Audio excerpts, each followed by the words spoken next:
Bonjour à toutes et à tous, je vous reçois ici en direct du Costa Rica dans notre lodge Fuentes Vitales pour vous parler de différents sujets qui ont déjà été traités dans une vidéo, mais pour différentes raisons indépendantes de ma volonté, la qualité du son n'était vraiment pas bonne, donc j'ai préféré faire une vidéo immédiatement en solo, de manière à pouvoir donner le maximum d'informations et avec des qualités techniques satisfaisantes. Donc dans ce sujet de ce dimanche 12 mars 2023, je souhaitais partager les recherches et les découvertes que nous avons fait dans notre équipe spéciale CO, moi-même, une amie thérapeute qui s'appelle Annie Volant, qui est magnétiseuse, qui est spécialiste également du nettoyage des mémoires traumatiques des lignées masculines, féminines. Et donc pour les personnes qui pourraient avoir envie de la consulter, je vous laisserai me contacter à titre privé ou sur Telegram de chercher donc le nom de Annie Volant, V-O-L-A-N-T. Donc Annie a des capacités naturelles extrêmement importantes. Elle a suivi des soins et des enseignements esséniens qui lui ont permis de développer des facultés de visualisation hors normes qui permettent de voir les auras. Donc l'aura est fait partie des différents corps éthérés.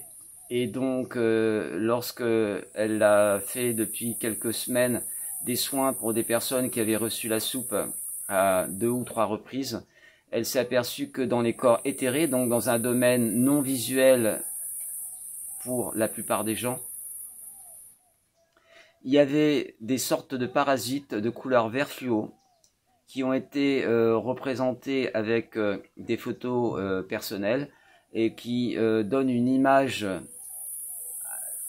au plus proche de la réalité.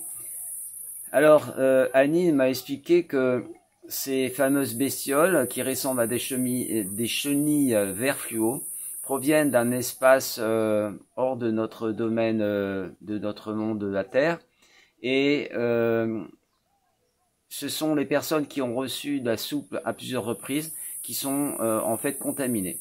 Ces bestioles vivent donc dans les corps éthérés, pondent, et assez rapidement, ces œufs éclosent et libèrent d'autres larves qui vont pénétrer jusqu'au plus profond des corps pour, selon ces informations, provoquer la destruction de la glande pinéale. Je vous rappelle que la glande pinéale est l'élément le plus important dans notre connexion à notre soi divin, à notre âme divine. Donc ça veut dire que lorsque vous avez une destruction de la glande pinéale, indirectement, vous êtes sujet à une déconnexion avec votre liaison divine. Donc c'est très grave. Alors, suite à cette information, j'ai tout de suite travaillé sur la possibilité de modifier un protocole que j'avais appelé protocole anti-contaminateur, qu'on activait avec l'aide du maître du seuil dans notre logis et qui permettait d'avoir une protection naturelle. Lorsque des personnes rentraient étant des contaminateurs, instantanément, ils étaient nettoyés de toutes les pollutions de manière à préserver notre famille. Donc ce protocole ne suffisant pas, eh bien nous avons réalisé un deuxième protocole un peu dans le même style mais individuel qui permet lui de protéger les personnes à titre individuel dans un rayon de 20 mètres autour de vous, car je vous rappelle que les corps éthérés, votre aura, à une certaine largeur, et lorsque vous vous baladez, vous marchez, vous passez à proximité de personnes et vos corps éthérés se touchent.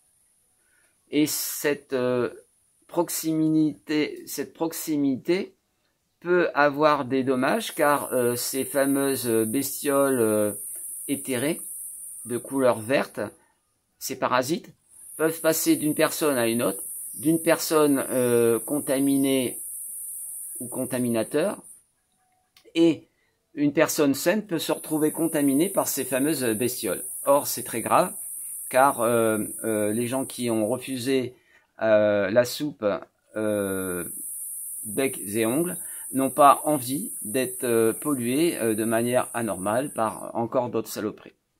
Donc, nous avons créé un protocole qui est déjà mis en ligne sur le groupe Soins Partage Solutions et également dans le groupe de téléchargement des protocoles.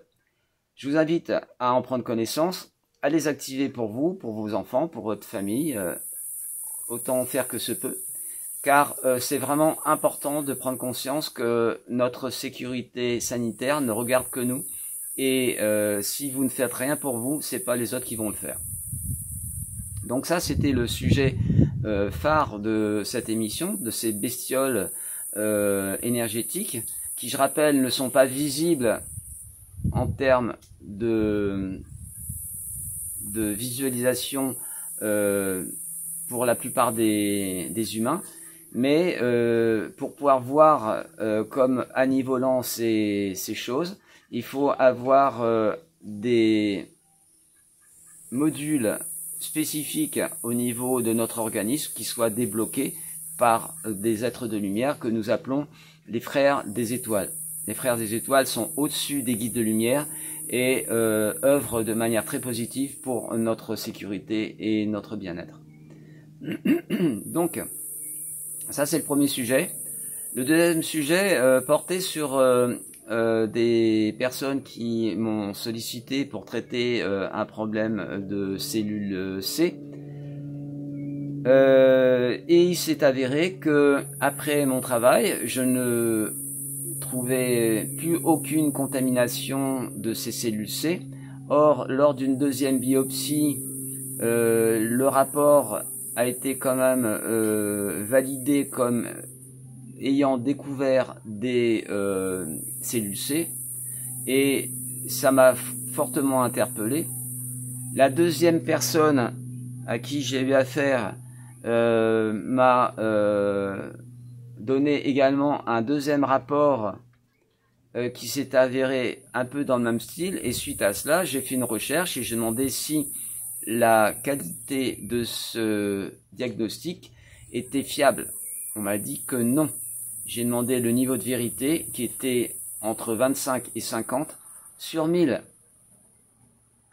Je suis resté assez pantois, car je me dis, en qui peut-on avoir confiance dans ce monde médical d'État? Donc, j'ai affiné mes recherches, mais pour en avoir le cœur net, j'ai contacté un de mes correspondants qui est oncologue, qui est maintenant à la retraite, qui s'appelle Didier. Pour des raisons de sécurité, je n'évoquerai pas son nom de famille, mais Didier se reconnaîtra s'il écoute cette vidéo.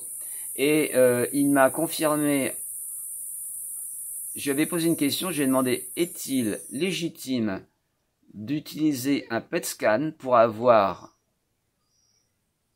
une évaluation d'une présence active, je dis bien présence active, de cellules C. À ne pas confondre entre une masse fibreuse qui était des cellules C, mais qui est devenue, qui est re-rentrée dans la normalité et qu'il est nécessaire pour l'organisme de dissoudre en plusieurs semaines ou plusieurs mois, car ces cellules, cette masse fibreuse disparaîtra au bout d'un moment. Je ne peux pas préciser combien de temps, car ce n'est pas moi qui gère ça. Mais il y a des cellules et des protéines dans l'organisme qui s'appellent les cellules ou protéines déconstructrices, qui sont faites pour déconstruire ce genre de choses.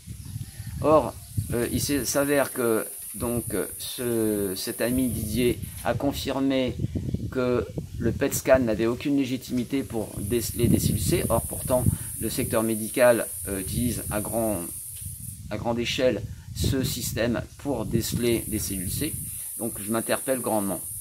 Il se trouve quand même que j'avais une personne que j'avais suivie.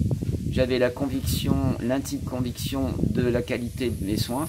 Et subitement, elle a fait un PET scan qui a, entre parenthèses, révélé qu'il y avait des cellules C. Or, c'était faux. Et cette personne, une semaine plus tard, a subi une mastectomie. On lui a retiré un sein. Donc moi, je reste... cette mutilation, même si elle rapporte du pognon à certaines personnes, moi je reste quand même assez baba de voir comment on traite les personnes. Je dis pas patient parce que pour moi les gens sont pas là pour patienter. Voilà, donc ça c'était un sujet qui fâche, hein, car maintenant on peut se poser la question légitime, en qui peut-on avoir confiance? En tout cas, toutes les personnes qui souhaiteraient qui auraient besoin de faire des tests divers et variés pour déceler d'éventuelles cellules C, que ce soit au niveau de la poitrine, au niveau du côlon, etc. Je reste assez perplexe sur tous les produits chimiques qui sont utilisés pour faire ces investigations. Et je me pose la question suivante, est-ce que ces produits chimiques, à force de les utiliser, au bout d'une ou deux fois, ne sont pas également faits pour déclencher ces fameux C? Voilà, je laisse un point d'interrogation, à vous de réfléchir sur ce sujet qui est quand même assez poignant. J'ai fait des recherches également sur différents produits qui sont obligatoires pour les jeunes enfants. Donc il y a une première injection d'un cocktail de soupe pour un enfant qui a 1 mois ou 2 mois ou 3 mois, et ensuite au bout de 9 mois ou 12 mois. J'ai testé un produit, volontairement je ne révélerai pas le nom pour pas avoir de problème, et donc ça commence par un N et ça finit par un C. Ce produit, je l'ai testé au niveau toxicité, il a une toxicité sur 360 à 355, donc ça veut dire que toxicité 355 degrés sur 360, pour moi c'est extrêmement toxique. Donc j'ai fait le nécessaire pour purifier totalement ce produit afin que la personne, les parents de cet enfant soient dans la légalité vis-à-vis du gouvernement du pays où ils vivent. Mais sachez que c'est aussi une de mes attributions de pouvoir nettoyer ces produits de manière à contourner de manière politiquement correcte des obligations d'injection de produits chimiques toxiques. Dans la même lignée, j'ai eu l'occasion de tester un produit qui est une supplémentation en vitamine D, qui s'est révélé aussi toxique à 220 sur 360. Sachez que pour avoir beaucoup de vitamine D, il faut s'exposer au soleil. Le soleil agit avec des protéines et des hormones, et c'est ça qui produit naturellement la vitamine D dans notre organisme. Toutes les autres vitamines D qui sont chimiquement produites n'ont aucune utilité à part vous mettre encore des saloperies dans l'organisme. Ensuite, je voulais vous parler de l'eau diamant. Il y a 1 semaine et demie à peu près, j'ai senti l'odeur de chlore apparaître à nouveau dans l'eau qu'on a à la distribution, l'eau de ville que nous avons à nos robinets. J'ai demandé bien évidemment la possibilité de réactiver le protocole de production naturelle d'eau diamant à ces robinets dans notre maison, et il s'est avéré que, après coup, au bout de 2 ou 3 essais infructueux, je me suis aperçu que ça ne marchait pas. Cela ne fonctionnait plus. J'étais quand même inquiet de cela et j'ai fait des recherches, des analyses, et j'ai constaté qu'il y avait des programmes de sabotage, des saboteurs qui étaient actifs et qui empêchaient ma personne d'activer l'eau diamant. J'en ai parlé aux personnes de l'équipe spéciale CO, mes confrères, et eux aussi ont constaté avec une certaine surprise que mes propos étaient parfaitement véridiques et que eux aussi avaient constaté qu'il y avait un décrochement de ces fonctions d'eau diamant. Et donc, suite à cela, eh bien, nous avons créé un deuxième protocole qui est en liaison avec l'eau diamant, mais pas que. Et donc, nous avons créé un protocole spécifique qui permettra à tout à chacun de débloquer, déflouter, déparasiter et de supprimer toute forme d'obstruction ou de sabotage qui pourrait être activé sur vous ou sur les programmes que vous voulez effectuer pour votre bien-être. Donc ce protocole, il est là aussi disponible sur les différents groupes de Telegram, donc le groupe téléchargement protocole et soins, partage, solutions. Donc là, je vous invite aussi à vous prendre en main, car c'est très important de s'occuper de sa santé. Voilà. Et je rappelle encore une énième fois, votre santé ne regarde que vous et vous êtes les meilleures personnes pour vous en charger. Actuellement, les temps actuels sont extrêmement complexes et provoquent de nombreuses difficultés. Donc, je vous invite à être vigilant. Et également, je voulais vous parler des problèmes de climatologie. Nous sommes soumis à tout un tas de dites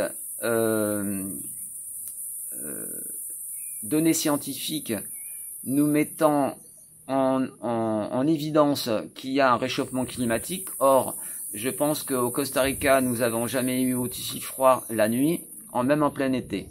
Nous avons constaté que la période hivernale de l'an passé a duré du mois d'avril jusque pratiquement début février.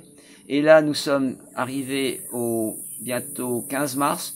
Mais déjà, depuis 2-3 jours, nous avons des pluies qui commencent à retomber, alors que normalement, les pluies auraient dû reprendre leur cycle normal, de climatologie normale, vers la fin avril, début mai, voire mi-mai. Donc là, nous sommes réduits à avoir 1 mois et demi d'été, alors qu'on devrait en avoir pour 6 mois.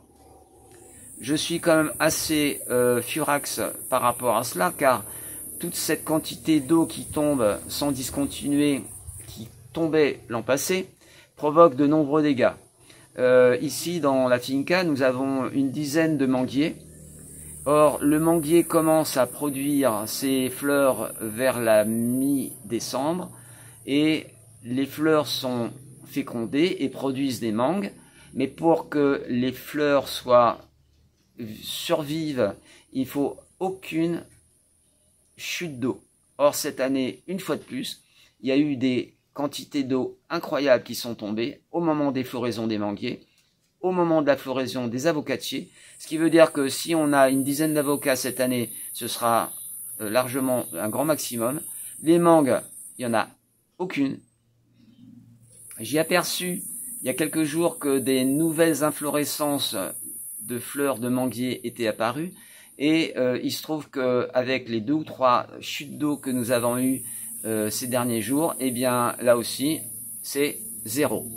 Donc là aussi, il va falloir que toutes ces personnes ou ces organismes qui gèrent les systèmes qui sont en Alaska et qui ne jouent pas de la harpe, les anges en jouent, mais pas eux, eh bien, il va falloir que, à un moment ou à un autre, on stoppe ces hérésies, car nous sommes dans un état, notre planète rentre dans une petite glaciation, donc ce n'est pas les pets de vache ou les 4x4 diesel qui provoquent le réchauffement climatique.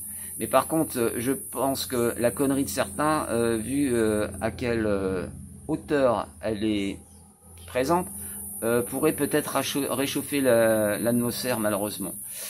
Alors, soit dit ce sujet que je clôture, il y a également un autre point sur lequel je voulais revenir.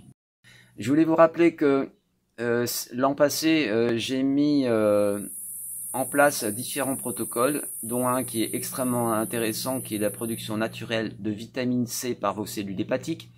Or, cette production naturelle de vitamine C, il suffit de me consulter et je ferai le nécessaire pour activer ces protocoles de manière à ce que vos cellules hépatiques produisent naturellement de la vitamine C. Sachant qu'une personne en bonne santé produit 250 à 270 grammes de vitamine C par tranche de 24 heures. Une personne qui est malade d'un cancer, par exemple, va en produire au moins 700, 750 et même j'ai vu même jusqu'à 800 grammes, ce qui est colossal. Mais c'est parfaitement normal pour contrecarrer les effets délétères de tout un tas de dysfonctionnements cellulaires. Donc, il y a d'autres protocoles très importants, c'est la peroxydase de l'hydrogène et la torsion de l'oxygène.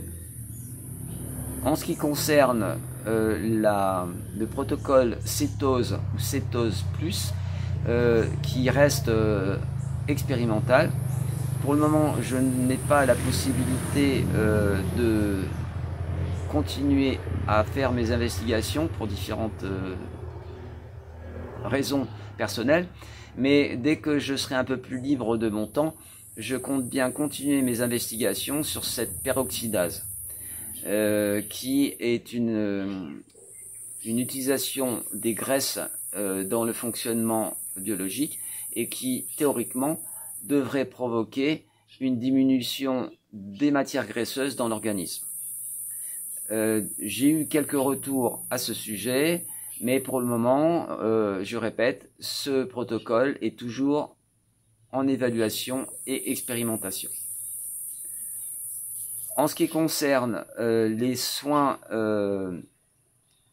de manière globale, donc les bilans quantiques, j'ai parlé à multiples reprises qu'il était important de faire de manière régulière, tous les 6 mois à 1 an, des rappels de ce bilan quantique complet et multidimensionnel, car ça permettait d'aller de plus en plus loin, et de